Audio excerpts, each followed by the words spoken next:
Hi, buddy. Hi, Sophie. It's been a week since we got back from Amsterdam. How are you feeling? Are you back in the swing of things? Yeah, I mean, still tired, still more tired than I would like to be. You said you have not been able to call mom and dad and not have one of them be asleep. Yeah, it's usually mom. Yeah.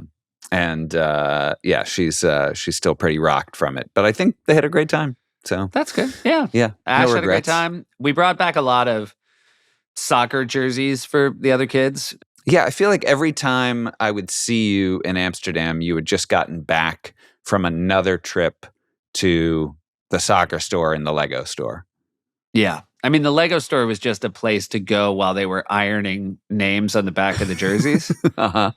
So that was sort of what we were doing. Yeah. Because immediately, of course, I ideally would have taken one trip to the soccer jersey store. But then, of course, that night I called and Axel told me exactly what he wanted. Mm-hmm. Which is what? He wanted the Ajax, which is the Amsterdam soccer team. He wanted their home jersey, which is like that red fat stripe down the middle. Gotcha. And he wanted his name on the back, and he wanted the number 7. Gotcha. Because he's 7 years old, and that's never going to change. So it's good to get it. It's good to get it ironed on permanently. Well, that's great. Yeah. Also, the video that's been the biggest hit based on the trip is Efteling. We talked about the amusement park. Uh-huh. The trash receptacle. Oh, Papier here. Yeah. So paper here is paper here. So papier here means paper here, and it's just like a little. How would you describe a cherubic, like carved into the rock sort of fella? Yeah, he's a big fat guy. Big fat guy with his round mouth that's big enough to take trash. And he's very hungry. He's always hungry. And so if you walk by him, he's sort of going, papier here. Papier here. And he's Hello. he's calling for trash. He's calling for trash. And then it's also got like a light sucking from within. Yeah. So if you put a paper there, it goes, yeah, it gets sucked right up. And then he immediately thanks you for it. He goes, oh, dankjewel, dankjewel, dankjewel. And on maybe like every third piece of trash that he takes in, he also has a pretty good fart. Yeah. And as amusement parks go, this one is kind of leaning into kids like farts and let's not look down our nose at it. Yeah.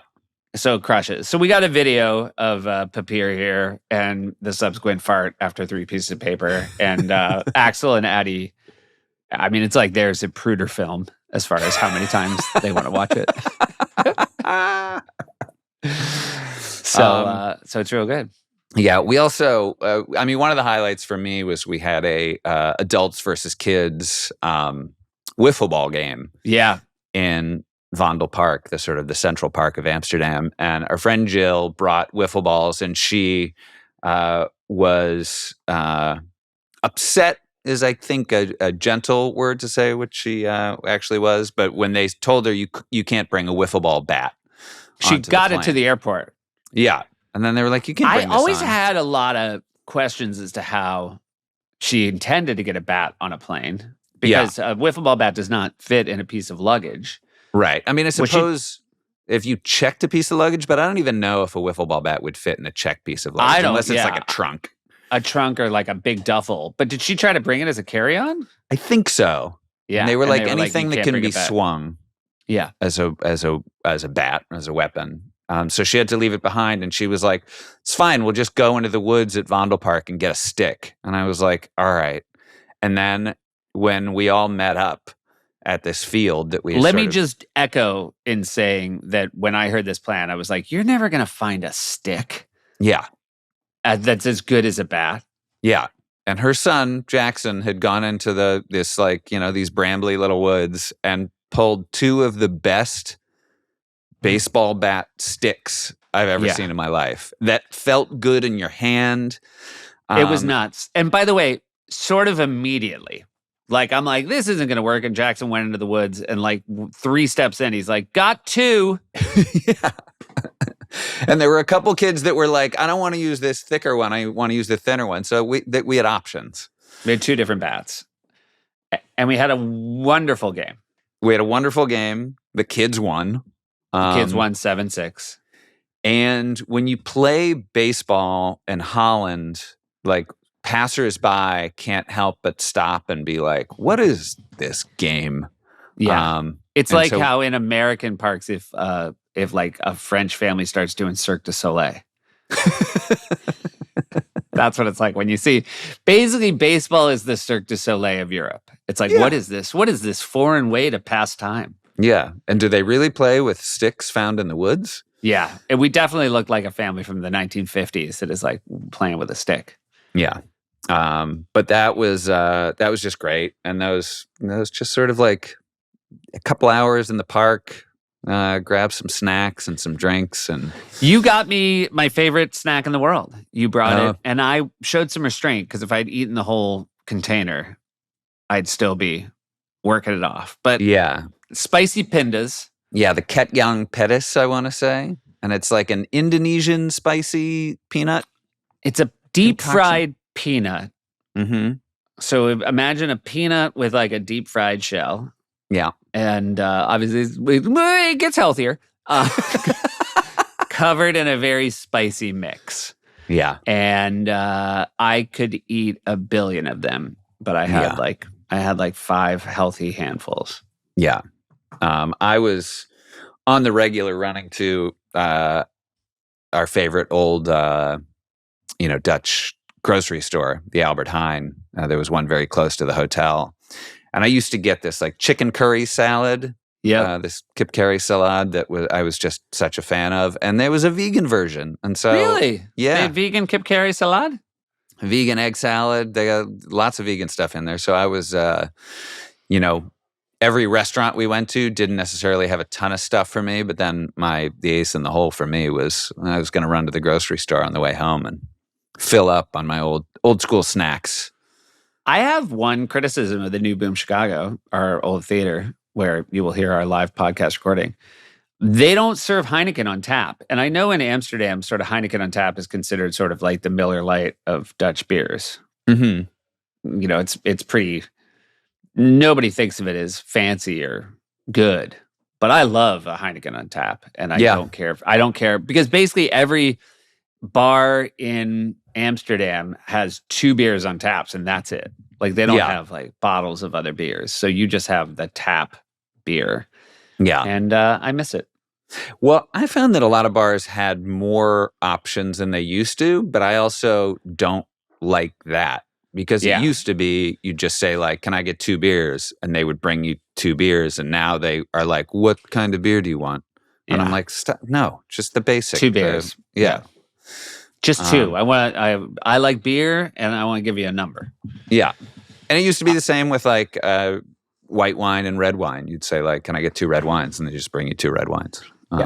Yeah. Because let's just be honest, I don't like being out to dinner with people who have a lot of questions about the wines. Uh-huh. Yeah. Uh-huh. All right. This is a real delight of a conversation. Oh my gosh. A friend of a friend. This is Sui Wonders, who's on the studio with our dear friend Ike Barinholtz, and he had nothing but great things to say about her, and our friend was right. Yeah, and she's in the new I Know What You Did Last Summer, which is coming out like in days. Maybe it's already out. Yeah. What a fun summer movie. I have a question about, well, we're speaking of the summer movies. Our buddy Akiva Schaffer directed the new Naked Gun. Oh, yeah. Comes out August 1st. Yeah. I'm wondering if Ash, at 9 years old, would he enjoy the first Naked Gun?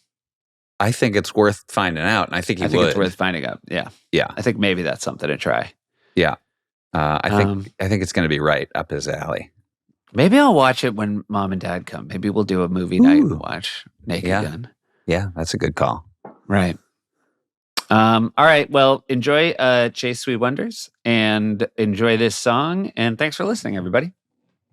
Family trips with the Meyers Brothers. Family trips with the Meyers.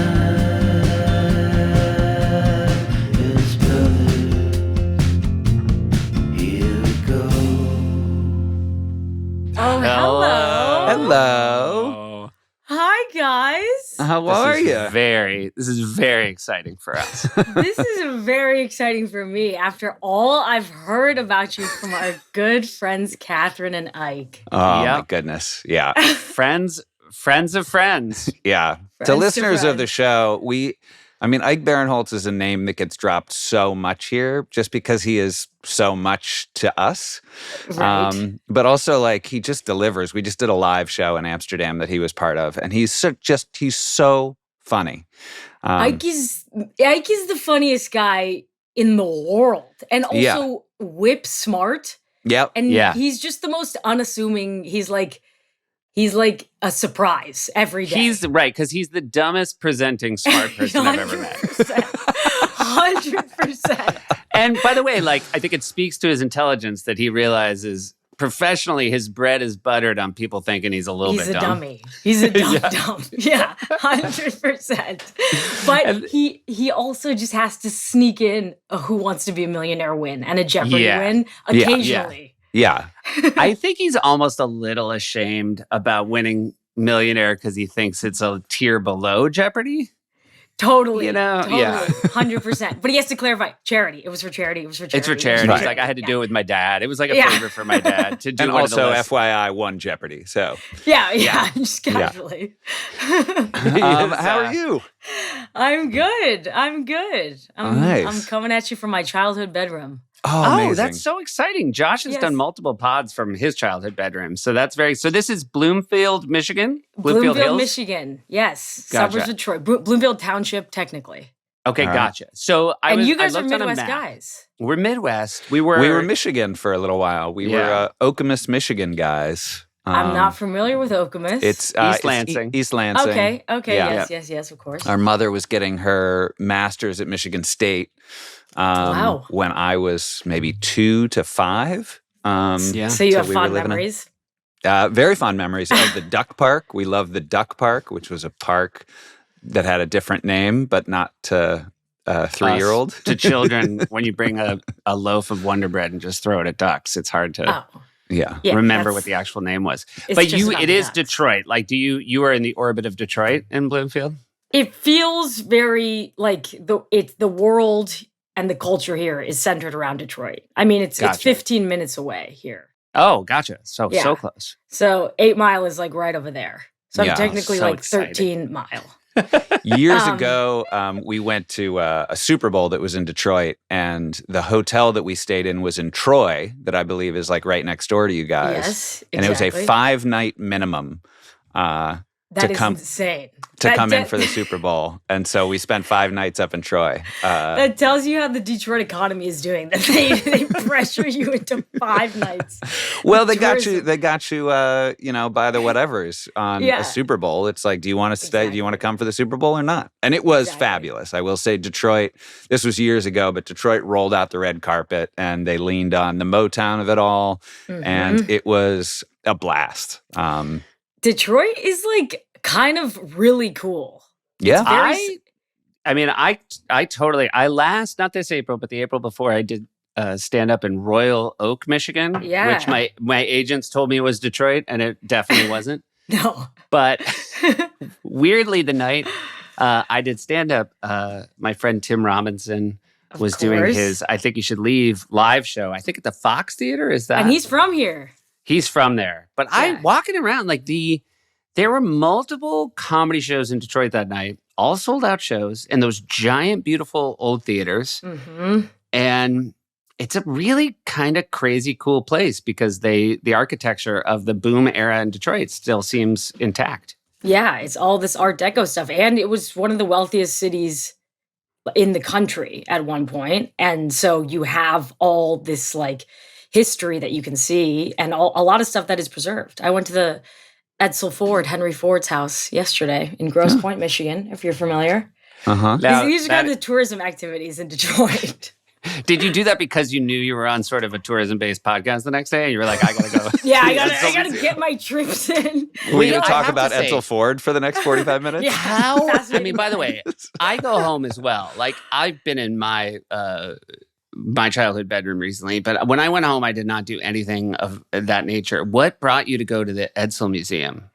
Listen, so I have 2 nephews. Okay, there we go. Who are, I'm very excited to be on this podcast because my family is, we have unconventional travel habits. Ooh, in okay. that there's basically no rest for the wicked in the Sui Wonders household. So, and we're looking for like off the beaten path, like things that people don't normally do. So tourism, I mean, I would never, going to the Etzel Ford House growing up would be like, what? Absolutely not. Yeah. Right. Okay. But Good. Glad to hear it. because there's like novelty of coming home and like taking advantage of what the surrounding area has to offer, we're going to stuff every day. We're going to like these the duck ponds of our surrounding area and like treating it like it's like an exciting event, you know? How old are these nephews? They're 11 and 10. Oh, great. Okay, And that's they're good all about car adventure. museum. Yeah, that's a good car exactly. museum age. So Exactly. are these, how many siblings do you have and whose children are these? So I have 2 older brothers, one Mhm. older sister, and I'm the Mhm. youngest of 4.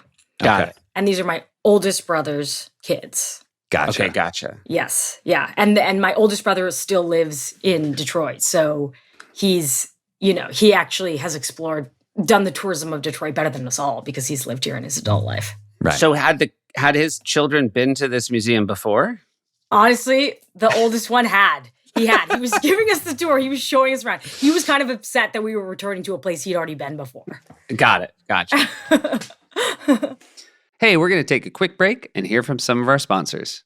Support comes from Delete Me. Hey, Pashi. Hey, Sufi. Right now, the headlines are chock full of data breaches and regulatory rollbacks, making us all vulnerable, but you can do something about it. Delete Me is here to make it easy, quick, and safe to remove your personal data online. Pashi, I don't want my data breached. No, I definitely don't want my data breached. You know who else's data I really don't want breached? Who's that? Mom and Dad's.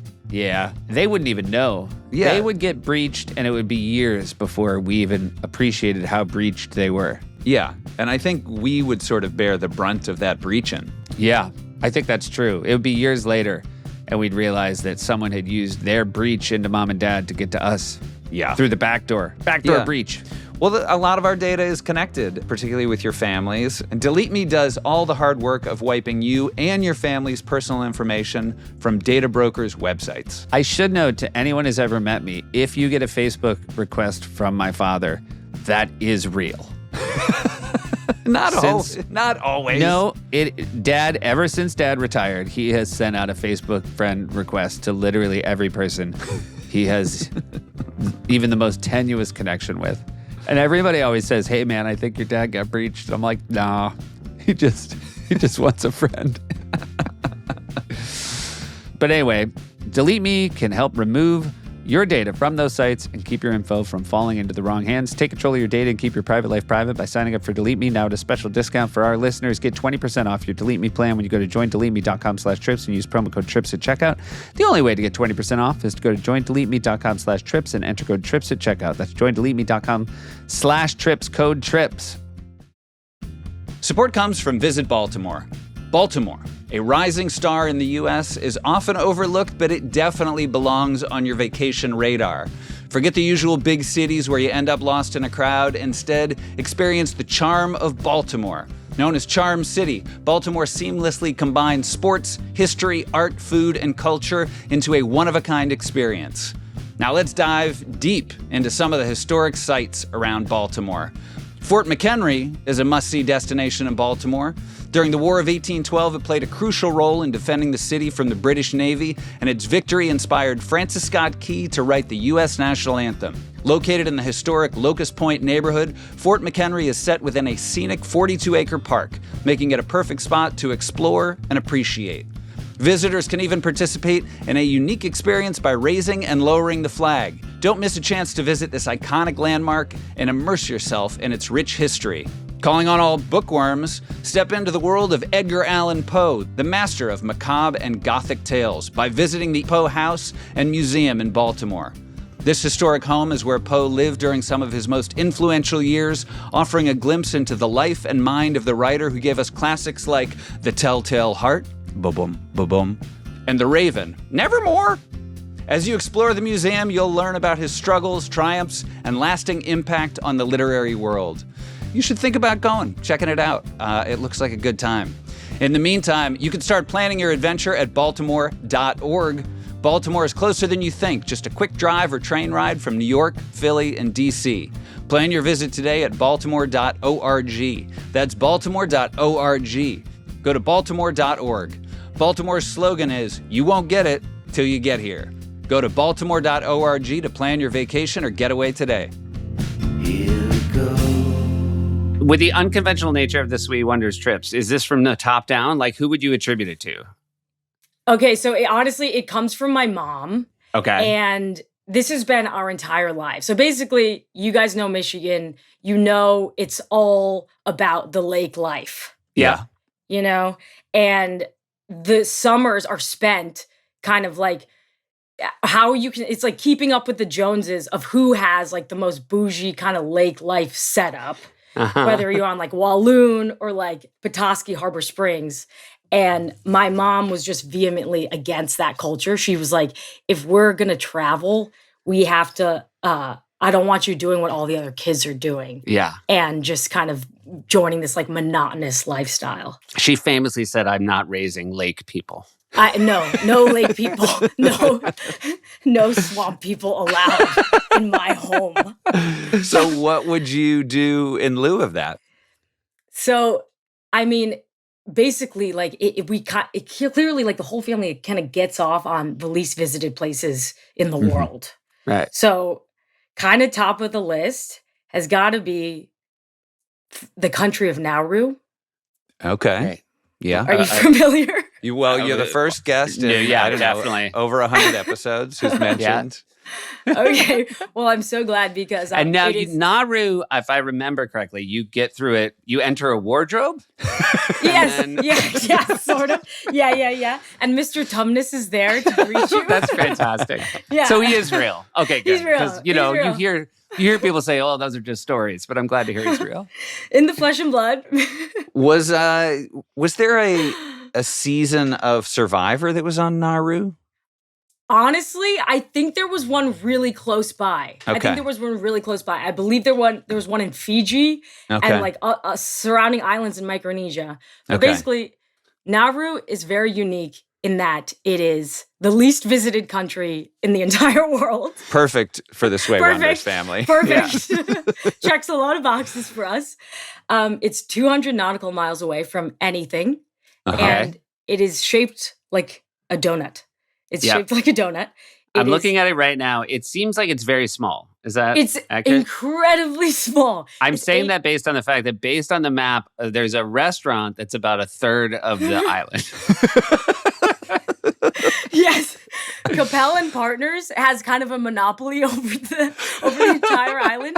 They own the hotel, they own the grocery store, they own several restaurants. And that is, it's that's 12 miles around. No traffic lights. One traffic light on the island. And that's Okay. simply so airplanes can land. They have Gotcha. to shut down the road so that Of an course. airplane can land. Of course. So it's basically like a railroad crossing, but Yeah. the island's so small it's for airplanes. It's for airplanes. It's for airplanes. So, Yeah. all right. So so your mom was like, "Guys, we're going to Nauru." Well, so this was kind of like a long-standing joke throughout our entire youth. Like, what if we went to the craziest place ever? And it turned out to be, it was kind of like, just a long-running joke that turned into a Memorial Day weekend. We spent 4 days on the island of Nauru. And Okay. it is, just to give you some backstory about this island, it was in the 1980s, it became it's the smallest country, it's the smallest republic in the world, least visited. But in the 1980s, it became really rich in phosphate mining. And the Germans Okay. and British discovered that it was like this jewel of the Pacific. So it became the wealthiest GDP per capita of the entire world in the 80s, Okay. which is crazy because there's 10,000 people. And then just they strip mined their entire island. So the entire interior of the island is this like strip mined phosphate that's basically uninhabitable because the way you mine phosphate is you like dig deep in and then what's left are these like limestone pinnacles. So the beaches you can't really walk on the beaches because they're just like these phosphate pinnacles that are jutting out of the water. You are doing And- a terrible job selling Nauru Okay, as a vacation but- destination. But hold on. She's not done. But wait, there's more. I know. A lot of people like to walk on the beaches, but this one, Yeah. So these people have this like very rich history. At one point, it's a welfare like haven because at one point they had a $2 billion national trust because of all the phosphate mines. So they had free healthcare, free taxes, free schooling, free transportation. People were driving around in Ferraris, driving that 12-mile radius in Ferraris. Wow. It's like a fascinating anthropological place.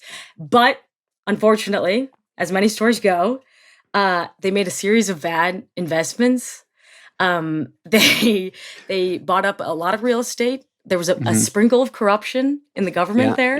And they were, you know that episode of The Simpsons where like the guy comes in and is like, I'm going to make he's like the monorail? The snake. Yeah, the monorail, the snake oil salesman. So there was basically that kind of guy that said, we're going to put on Leonardo the musical. It's a $20 million investment and we're going to put it on in London and the Nauru National Trust should fund it.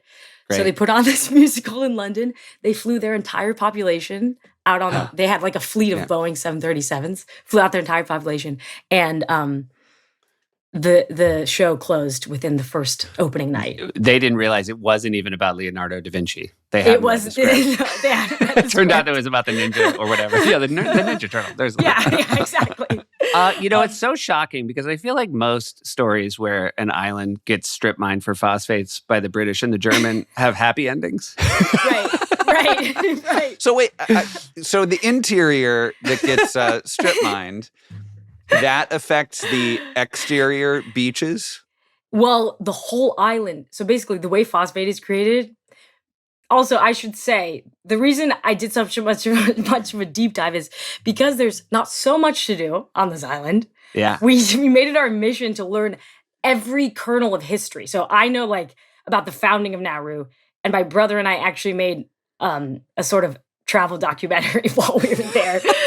And we met, it's so small that we met one of the ex-presidents and had the first hibachi dinner on the island of Nauru at an ex-president's house. This is the immersion that we did on this island. They must have been so flattered that you were there. No, I and we're curious and like exactly. One of the president, he says to us, "Why no one just comes to Nauru? Why are you in why Nauru?" And so kind of the only people that come there are the people that are checking off every country in the world. So they stop there for a couple hours, but we were there for a couple days.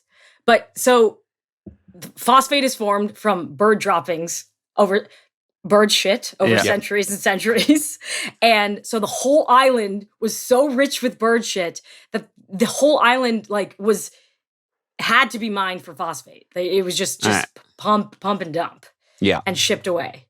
Okay. I like that it was just birds were flying across the ocean and they don't have any pleasure in shitting unless it lands on land. Yeah, exactly. they shit in the water. No, it means that's nothing not for to me. them. I'll hold it for 200 nautical miles.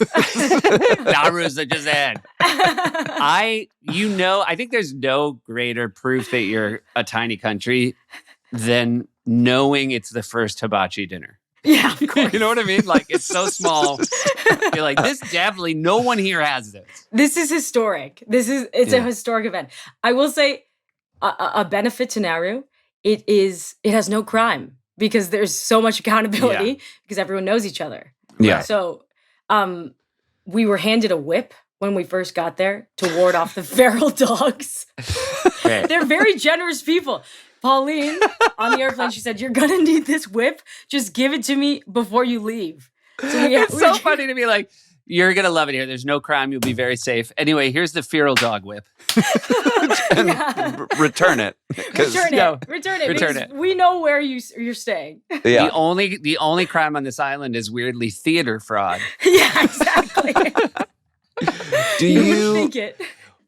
So what would you do of an afternoon when you weren't hanging out with the former president? Right. Freddie Pitcher. Great guy. You couldn't go to what was his name? Sorry, what was his name? Freddie Pitcher. Freddie Pitcher. Freddie Pitcher. The current president is Baron Waka, and he was away on state business. So when was this that you were on this island? This was 2018. Okay. 2018. Right. Yeah. I actually, I was just working in Australia, and one of their investments was the tallest skyscraper in Melbourne called Nauru House. So they have a worldwide presence. Yeah. They're trying to come back. They're trying to come back. No, my brother is a very smart guy, and the president actually was like brainstorming over this hibachi dinner, like what kind of things can we do to revitalize our country's economy? So we went fishing. That's one of their big industries nowadays. Is they sell their fishing rights to surrounding countries because. But the phosphate mining has created a bit of a drip off, so a lot of the aquatic life is dying. Yeah, it's right, which is great. Yeah. But honestly, it's really a beautiful place. I know I'm not. No, so this is fascinating. So I guess my question was going to be based on not being able to walk on the beach and basically that as you've described it, it's an island of bird shit.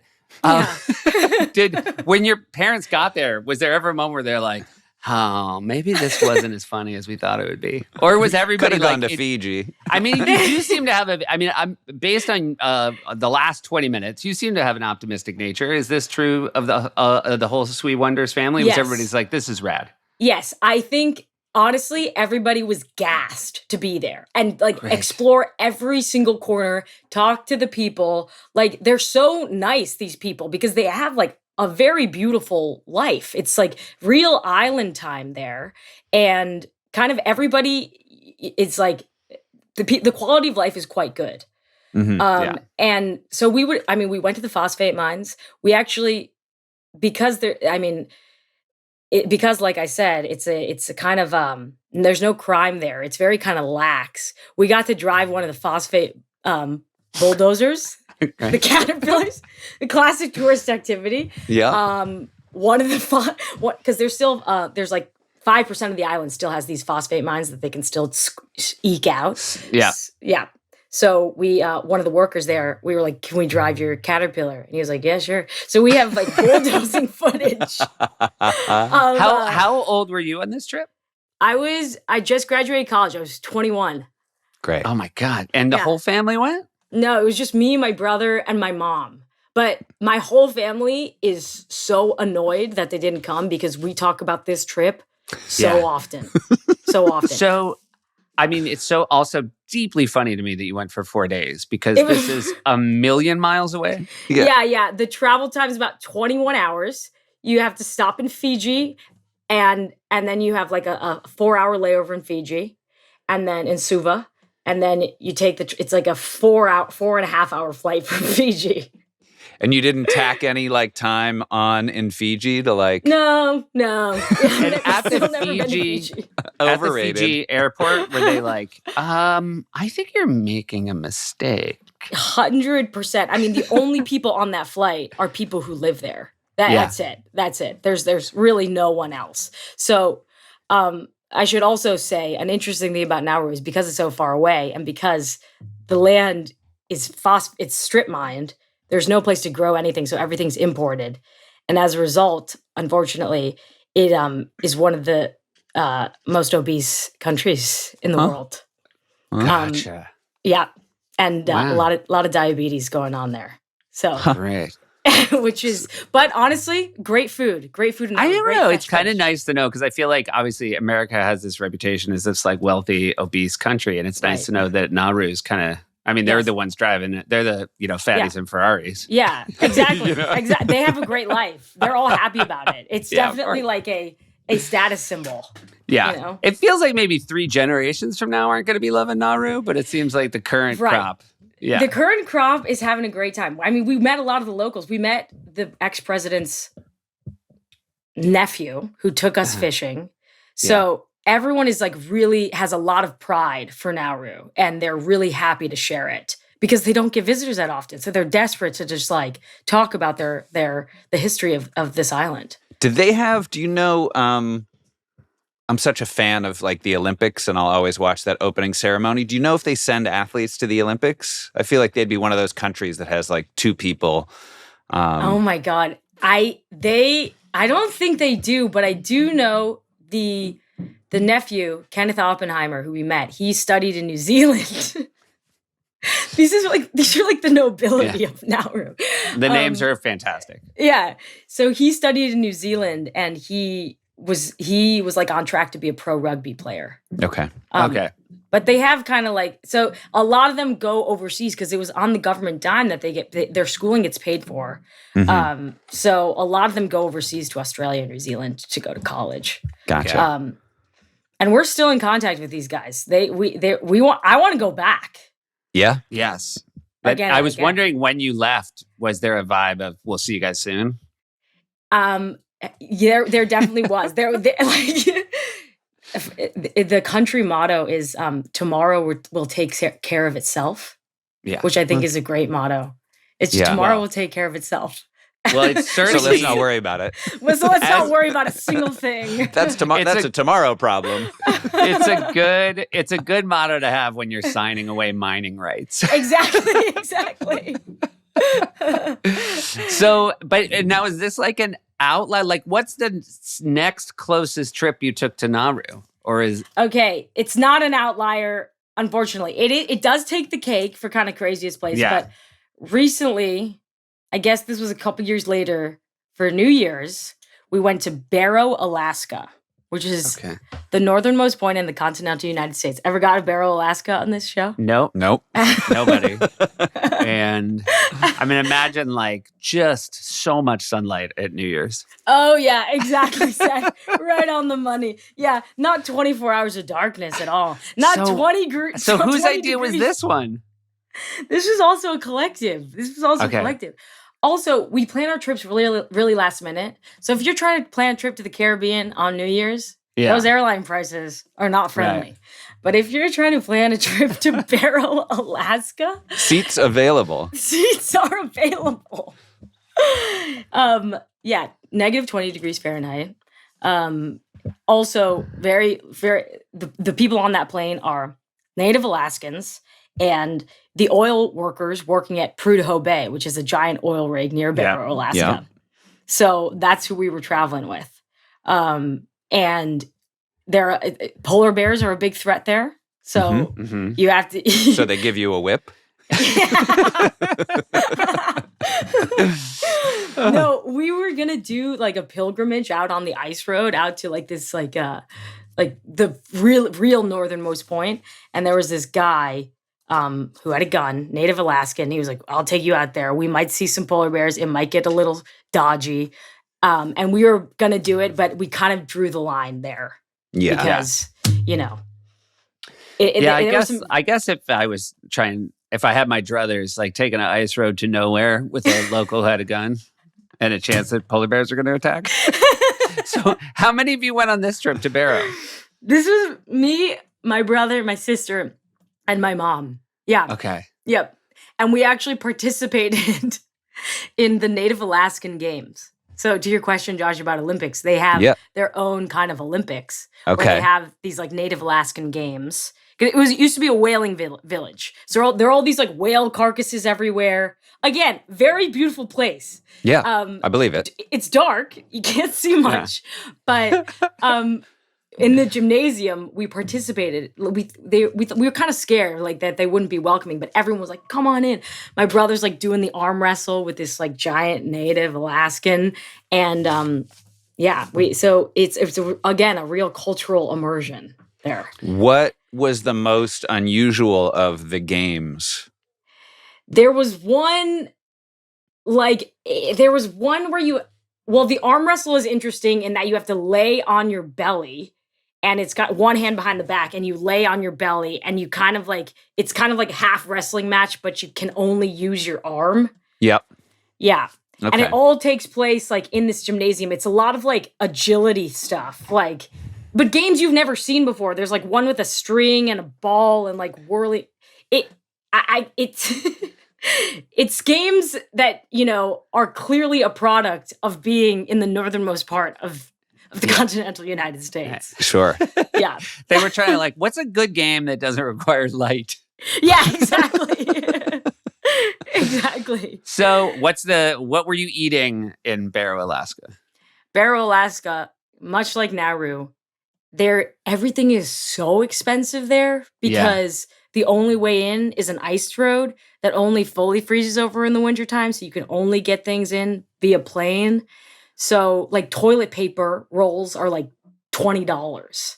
Everything is absurdly expensive. So we're cheapos in my family. So we went to a pizza place and I think we got like one large pepperoni pizza, but it was like $87.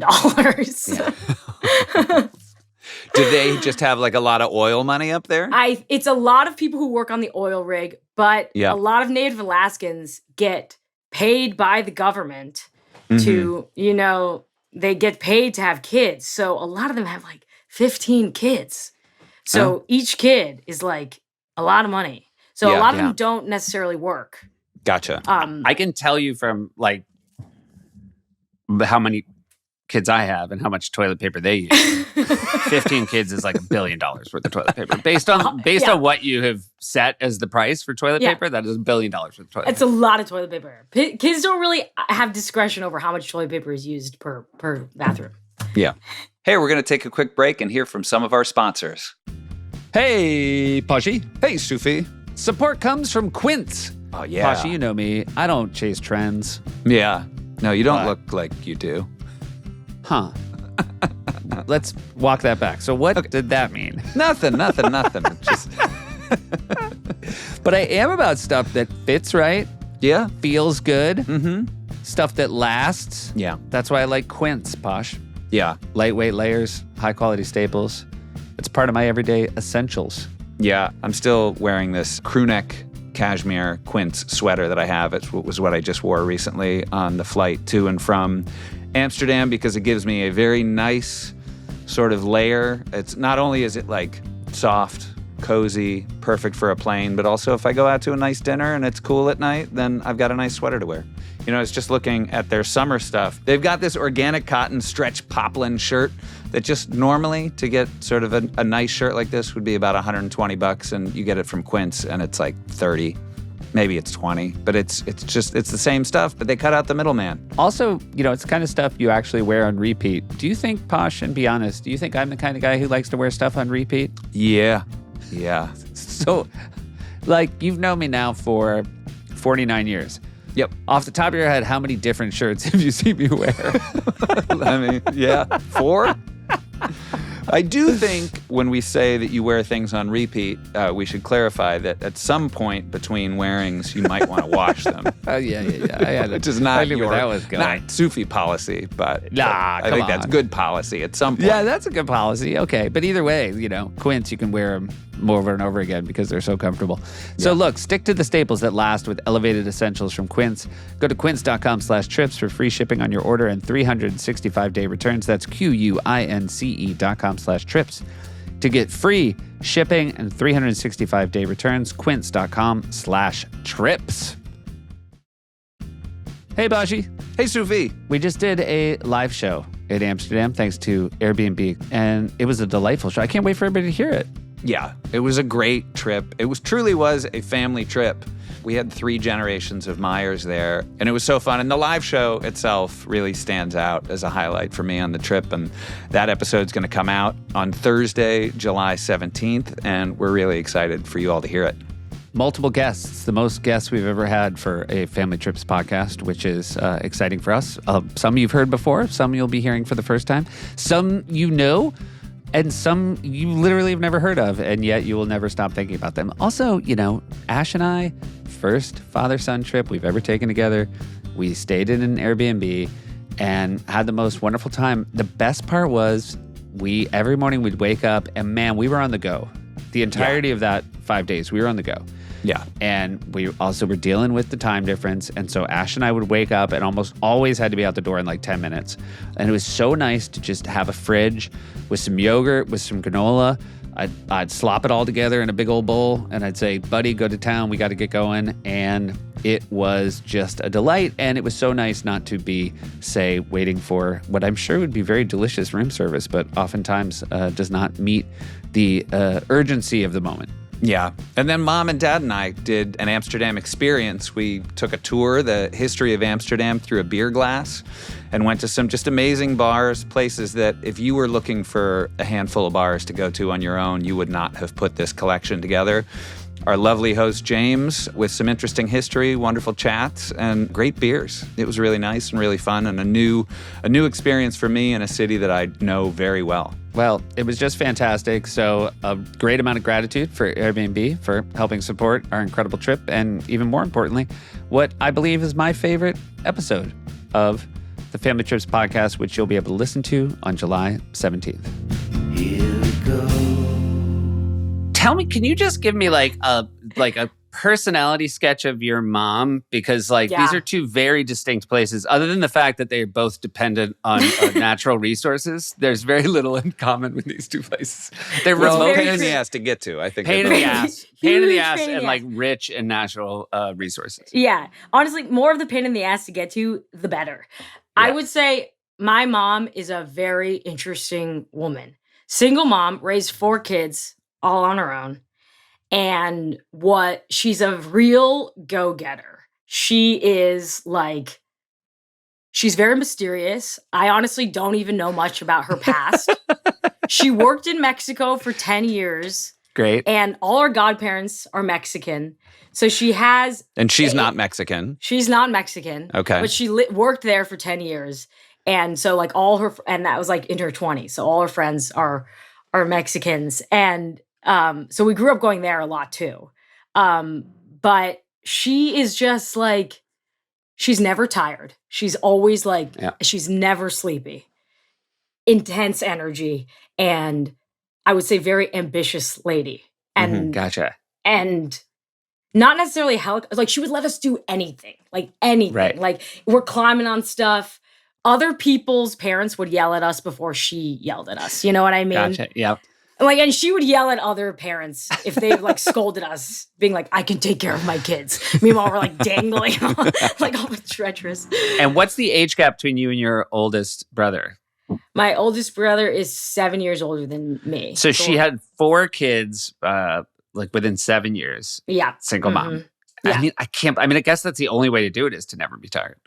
Literally never be tired. Yeah. I think, the way she describes it is, the energy kind of expands. Your energy levels expand. Do you feel this way? No. No? but- No? Do you have kids too, Josh?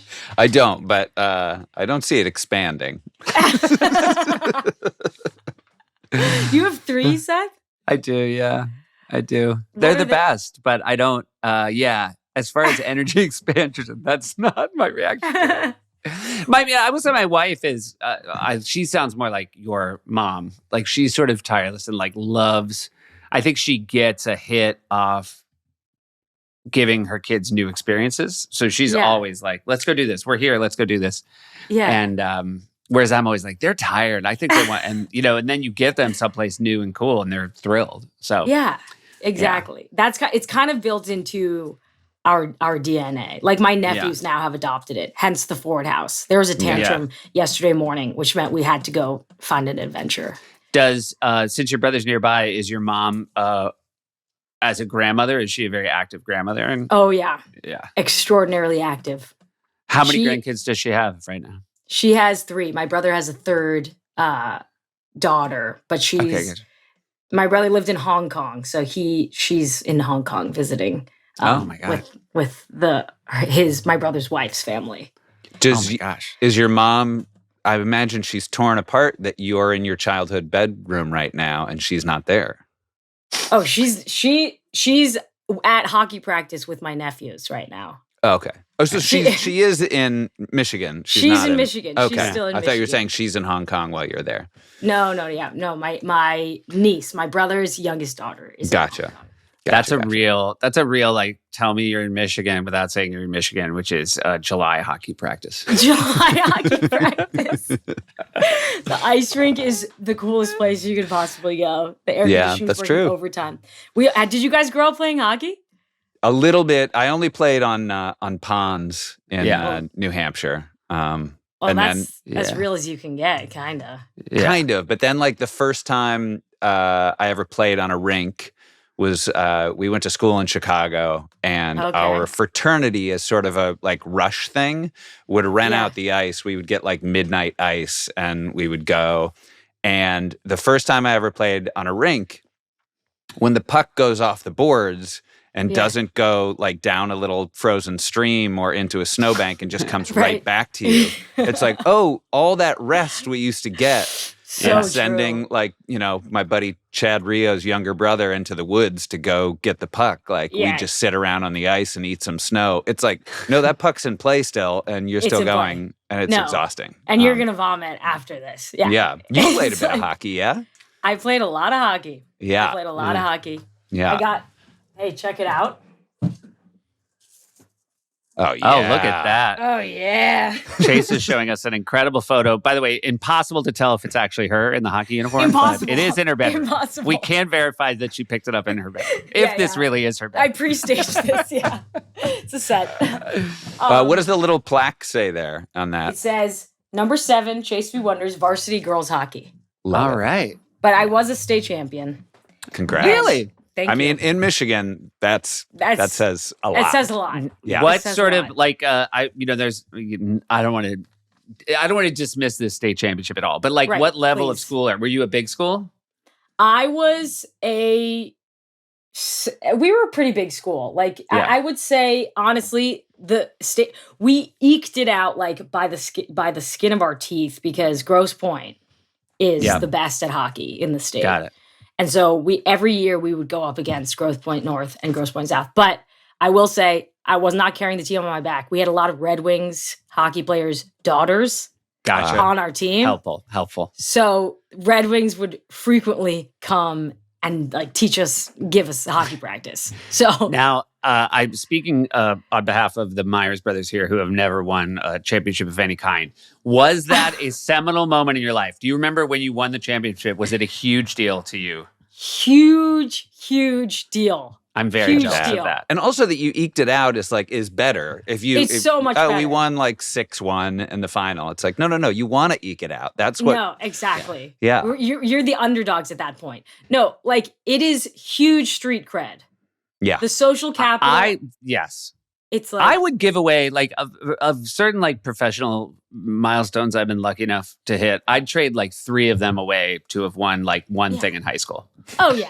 Yeah. Just like Because it feels so big when you're in high school. Like it Yeah. feels And I did not have a lot of social capital in high school, but because I won that state championship, yeah. I was like king of the hill. Were you a theater kid at all at that point?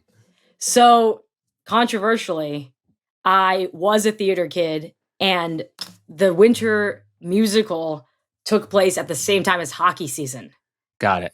So the only kind of smudge on my hockey career was the fact that I would go miss hockey practice sometimes to go to the play practice. And Got it. all the hockey girls thought it was the lamest thing ever. Yeah. And all the theater kids were like, what are you doing hanging out with those douchey hockey girls? Yeah. So it's so So- funny because like now, of course, like no one is not impressed by the fact that you did both, but you forget that in high school, everybody high hates school. you. Everybody hated me in high Yeah. school. Everybody hated me. Yeah. No, the They're hockey like, coach- pick a lane. Pick a lane. You can't do it all. No, Yeah. I was like the lamest person on the hockey team on account of the fact that I was doing the school Yeah. theater. What production with musicals Annie. were you? Did you have good roles in these musicals? Honestly, no. I was Yeah, in it all for right. the love of the game. I was in it for the love of the game. I was chorus. Uh-huh. I was Yeah. an orphan in Annie. Yeah. But yeah, I frequently would be like, why am I giving up all the hockey glory just to be in the background Yeah. of You're never fully dressed. It's very without a funny, smile. like to say you were an orphan and Annie. Yeah, You're clearly not Annie. clearly not Annie. Oh, were you Annie? No. No. I was one of the Close. unnamed orphans. Close. Yeah. Yeah. But my life Number was 4. hard too. Yeah. The life was hard for all the orphans. Really same origin story. I could have gotten picked instead of Annie. Yeah. I just didn't have By the way, red that's hair. the real story is all the orphans who don't get picked. Yeah. That's the tragedy. Yeah. Josh and I in college, we went to college together. And I remember, do you remember we auditioned for a play together? It must have been my senior year. Yeah. I don't know. It might have been junior. Yeah, maybe my junior year, Josh's freshman year. We auditioned for a play called Biederman and the Firebugs. Was that Yep. right? Yep. Oh. And both got cast in the chorus. Okay. And then I said, I don't want to do it. Yeah. And I basically went, the director was like, you can't audition for a play and not do it. And I was like, Can't go to the yeah. callback and not do it. Yeah. And I was like, yeah, I'm not going to do it. And he was like, yeah, this is going to reflect really badly on you. And I'm like, I think I'm just not going to do plays. I think I'm good. I think I I'm think good. I'm good. The real burn was I had auditioned for a play. It was a female director. I had auditioned for this play, Abingdon Square, and then this Masters of Fine Arts grad student had seen my audition and stopped Seth and was like, "Hey, I saw your audition for Abingdon Square. You should audition for my play." And Seth's like, "Oh, I didn't audition for that. You saw my brother." And she's like, "Oh my gosh, there's a part for twins in my That's play." right. So you Oh my should God. audition. And Seth was like, "Hey, this woman approached me and Yep. maybe we should do this thing." And it was not a part for twins. It was a part for a chorus, a 6-person chorus that looked something alike. And when cast, we looked nothing alike.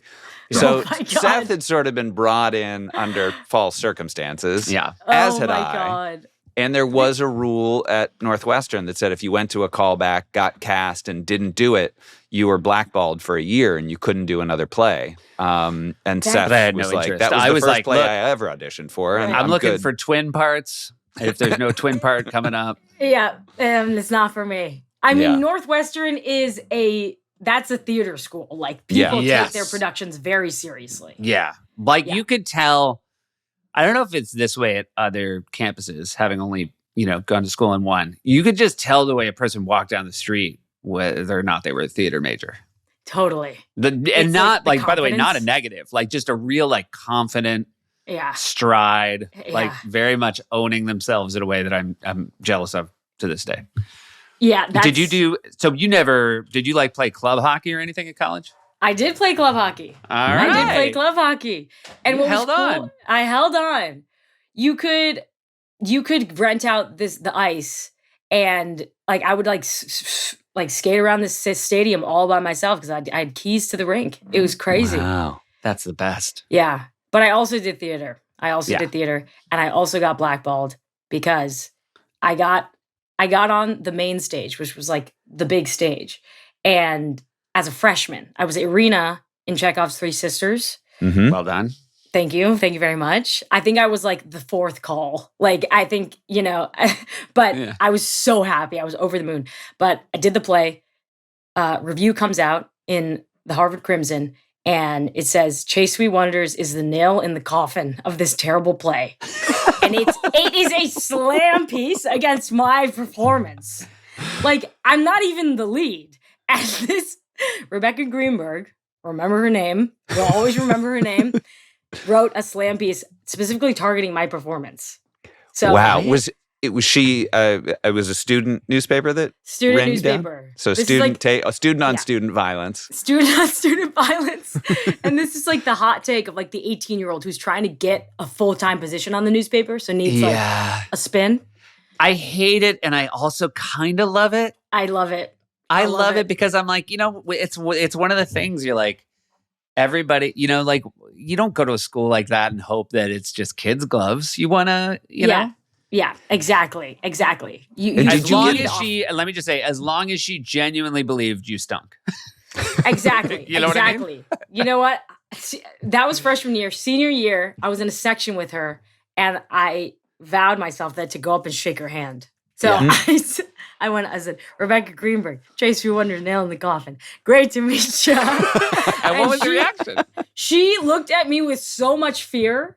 She looked at me with yeah. so much fear. She clearly remembered. So I like to think that she felt badly, but honestly, I think she was right. I think I was no good in that play. Yeah. Well, it sounds So- like nobody was. It was already a Exactly. bad production, just with a bad Nail in the arena. coffin. It's already a coffin.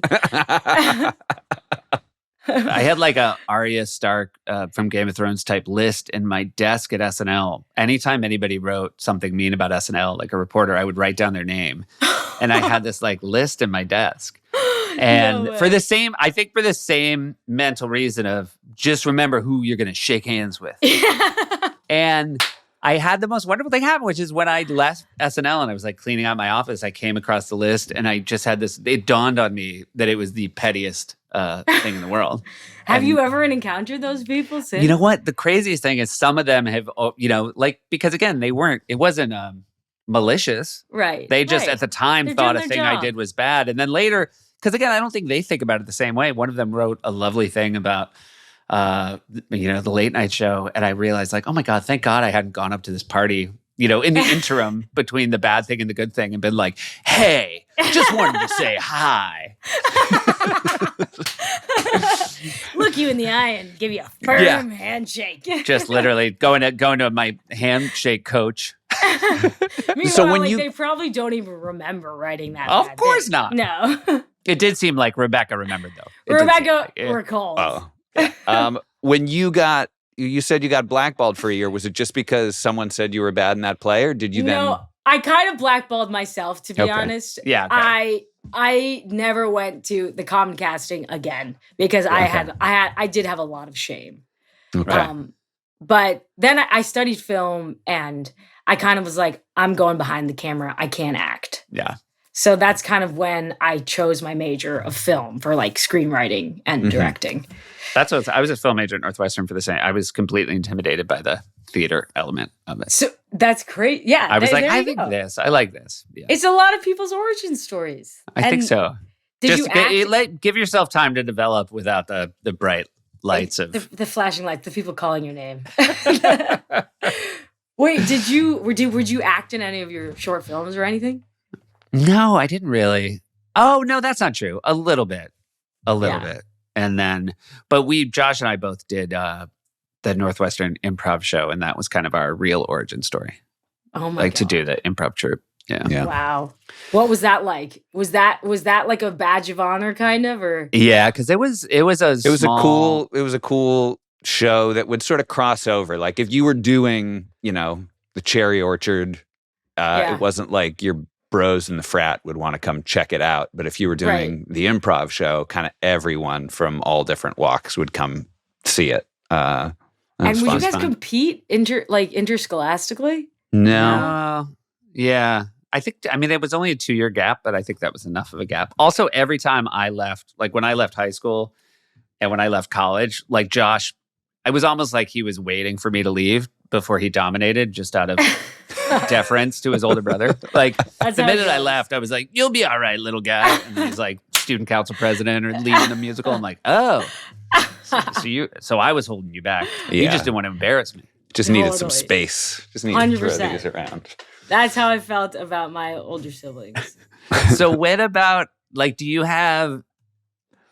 you think you'll go on another big family trip soon? It seems like you will. There's no reason to stop traveling with your mom. No, there's never any reason. I will say now that I'm working, like I Yeah. was just filming I Know What You Did Last Summer in Australia. And I kind of like casually said to my mom, like, hey, everyone should come visit me on set. Yeah. And everyone came to visit me on set for multiple days. We're on a very tight shooting schedule, and everyone is like, it's funny. Have you guys seen this the studio by chance? Yes, of course. Yes. So Love. my family Love. is basically like Matt Remnick's characters. They're all being like cordoned off into their separate tent. Yeah. And there's like a PA devoted to my family. By the end of these like 5 days of them visiting set, my brother was doing the clapper. They were fully immersed. There were like violent scenes happening. And my mom is like, oh, to the other actors, you did such a good job. As like they're trying to get in the headspace of like being like tortured. So they also came to visit the studio set. So honestly, my jobs have kind of turned into these like family vacations. Ike and Catherine have met my whole family. They've come to Catherine, of this- course. Catherine's our Northwestern connection as well. Exactly. There Exactly. you go. So give a shout And- out to our friend there. Shout Did out to our friend you? Catherine. First of all, I know what you did last summer, like original. I'm very excited about this because the original is like, I don't know, like pinnacle horror movie going years for me. Yeah. And so I'm very excited about this. 1997. Yeah. Yeah. That's- I mean, it's very exciting. I mean, it's exciting, especially because the original cast is back. Jennifer Love Hewitt and Freddie Prinze Jr. The original J-Lo. The original J-Lo. Our J-Lo. The people's J-Lo. And they are amazing. And I think there have been like countless attempts to revitalize this franchise. And this is kind of the only one that they felt comfortable kind of signing on to. And so it's really does a really good job at weaving in the OG as well as kind of like bringing this new cast in. And it was just, they're all just such cool people. Freddie Prinze Jr. brought his whole family to Australia. So we're hanging out with like Sarah Michelle Gellar and their kids. They're like the ultimate like Hollywood couple. They're so nice. Yeah. And so that part was very special. Can we also shout out? We're both big fans of Bodies, Bodies, Bodies. Oh, It's a fantastic movie. That's I was, awesome. I was at having breakfast with my mother. We were in New York for Thanksgiving and was having breakfast in the hotel. And sitting next to me was a woman who was speaking with a Dutch accent. And I had a mirror sort of on the wall. And I used to date a Dutch girl who was very good friends with Helena Rijn, who directed Bodies, Bodies, Bodies. And I sort of like, I had to Google her very quickly to see like a picture because I hadn't seen her in 10 years or something like that. And I just turned to her. I was like, are you Helena Rijn? And she was like, oh, Josh, Jesus Christus. And she had like just wrapped the movie. She was like, yeah, I'm not acting anymore. I just like directed my first film for A24. And I was like, oh, great. And I sort of didn't think anything about it. I was like, That's good for amazing. you. And then my wife and I watched Bodies, Bodies, Bodies at home. And at the end, like her name comes up and I was like, oh yeah. Like she told me, she's like, yeah, I made this movie, Bodies, Bodies, Bodies. Yes. And She's so casual. She's so casual. It was so fun. That's so funny. Yeah. Wait, and there's so many. I know this origin story. Ike and Seth, you guys were in a theater troupe, right? Yeah, in Amsterdam. In that's we were all there. We were And we were just back. We just saw Ike in Amsterdam at a reunion. Oh my God, that's so crazy. This last year at the Golden Globes was flying back to New York. Yeah. And I'm in the like lounge waiting for my flight. And the flight gets canceled. And again, I'm almost identical story to Josh. There's a woman sitting like 2 seats away from me. And our flight gets canceled. And she comes over and she's like, yeah, our flight is canceled, I think. And I was like, Helena? She's like, yeah, I didn't want to bother you. Literally, I hadn't seen her in 25 years. I'm like, you didn't want to bother me. Oh my God. Like, we're in a lounge waiting for a canceled flight. Like, Helena, you got to say hi. Yeah. Wait, but was she very at good. this reunion too? She No. wasn't Just at the going reunion. home. Yeah. But Ike brought all 3 of his daughters to Amsterdam. Oh. And I brought my oldest, who's 9. And Oh I my think he's God. just like, he couldn't figure out which one of Ike's daughters to fall in love with. Oh. He was just like, They're amazing. Yeah. They're Oh. so precocious and hilarious. yeah. Yeah. But yeah, that's another Helena thing about her. made Bodies, Bodies, Bodies, and then wrote and directed Baby Doll last year, which is great. But Yeah. She's the best. with Bodies, Bodies, Bodies, and then, I mean, I haven't seen the new, I know what you did last summer, but I've seen the trailer. And it looks like there's so many people that you won't mind when they get killed. Totally. Yeah. and That's the it's- joy of it. Yeah, Yep. it really is. No, that's Yeah, part perfect of the, movie for the summer. It's a good summer movie. And it's fast. It goes. And Jennifer Caitlin Robinson, the director, is so smart and funny and is really like tapped in to Gen Z as well, similar to Helena. I think, Helena can do no wrong. Helena's so funny in that when she had first come to the United States when she started making Bodies, Bodies, Bodies. She's like, in Amsterdam, I'm a big movie star, but here no one recognizes me. It's so weird. It's true. And then just before we let go, also just shout out to the studio. It's fantastic, and Oh my God, thank you're you. wonderful, guys. and you guys are just such a fantastic ensemble, and it's so fun to watch. We got to get you on season 2. I know. Although I can't. The problem is, like, I famously haven't made it work in Hollywood. I'm kind of like a New York. If you guys do an episode in New York, There, exactly. Then we'll call you in. You could also not play yourself. most people A have little found that in the distracting, end, yeah. it's better to just let me play myself. Yeah, that's true. All right, That's so before funny. this has been fantastic. It's so Yeah. great to meet I you. also feel This like is so we might have you back in a couple years because I know that there are I trips. feel like it. There are trips that we haven't there are touched trips on. up our sleeve. I Yeah. feel like we Sure. went from we only talked about your northernmost and southernmost trip. I Right. feel like We there's a gotta lot go in the east and middle. west. I like that the three things we talked about was the farthest point in Alaska, the island farthest away, and a Yeah. museum 5 minutes from your house. Yeah, exactly. Gotta spread the love. All right, Josh is going to ask you some questions here. Okay. All right, here we love go. You can only pick one of these. Is your ideal vacation relaxing, adventurous, or educational?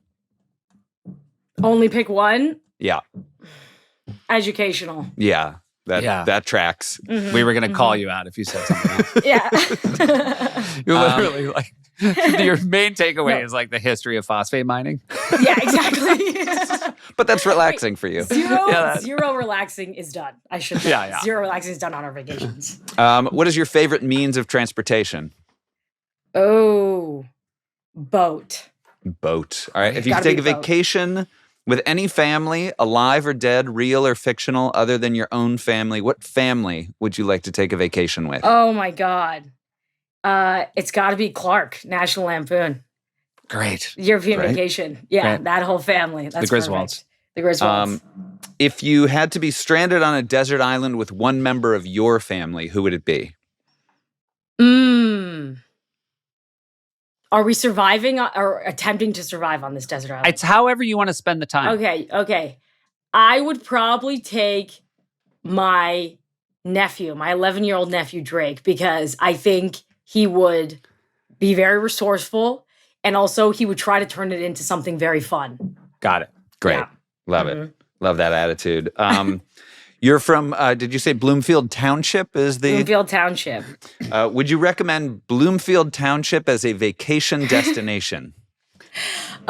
Listen, yes.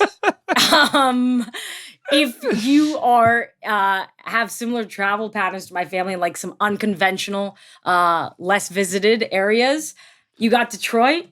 You got the Edison, you got the Edsel Ford house right next Yeah. door. Mhm. We have Coney dogs, which are, you guys know about Coney dogs? I feel like I should, but I don't. Tell us But about I a also Coney dog. feel like they're probably from Coney Island, New York. Well, I actually don't know the etymology of Coney, but basically every diner here is called a Coney Island.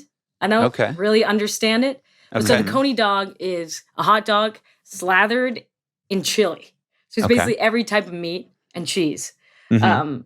So that's kind of the delicacy. Yeah. Metro And that's Detroit bringing area. in the tourists Yeah, exactly. at a huge scale. Well, great. Well, that sounds good. And then Seth has our final questions. Have you been? I'm reading about Coney dogs. It is invented by immigrants from Greece and the region of Macedonia, and they Okay. did. Coney Island is definitely where they began. Okay. But it also it found their way to Michigan. So I think- Weird. yeah. Have you been to the Grand Canyon? I've been to the Grand Canyon. Yes. Was it worth it?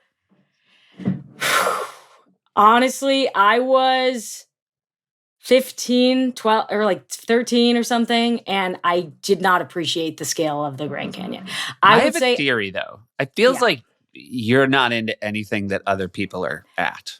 that is correct. Yeah. It's too crowded. Too many people. I think you're like, go this there. is so normie. I feel like you were like, this is where Yeah, the exactly. flattest, boringest people go. I think, you know what? Everyone should see the Grand Canyon. Every American should see the Grand Canyon. I think a hack, flying over the Grand Canyon. Yeah. LA to New York, you fly over it every time and it's beautiful. And it's cool to see it from that scope. All right. All right. Well, I appreciate your honesty. Thank you. I think this is a Well, what a gut punch for the Grand Canyon that somebody who's gone to Barrow, Alaska is like, eh. It was dark the whole time. Literally like, oh, there's this game where you put a ring on a string and try to throw it in a hole. That I like that. That's more fun. Super for me freezing, dark the whole time. But you can fend polar bears off with a stick. So. You are you're A+, Chase. What a great. Thank you guys. Thank you for being so receptive. You know, Oh, please. We heard good things. And, oh my God. And again, you know, likewise. because Ike is prone to exaggeration, but he told us you were the best in this time. Oh my God. He was right on the money. So he speaks so highly of both of you guys. So this was very exciting. Well, all right, enjoy well, have the a rest great of your one. time at home. Yeah. You too. I'll talk to you soon. All right. All right, Thanks. bye. Bye. Bye. Family trips with the Meyers Brothers.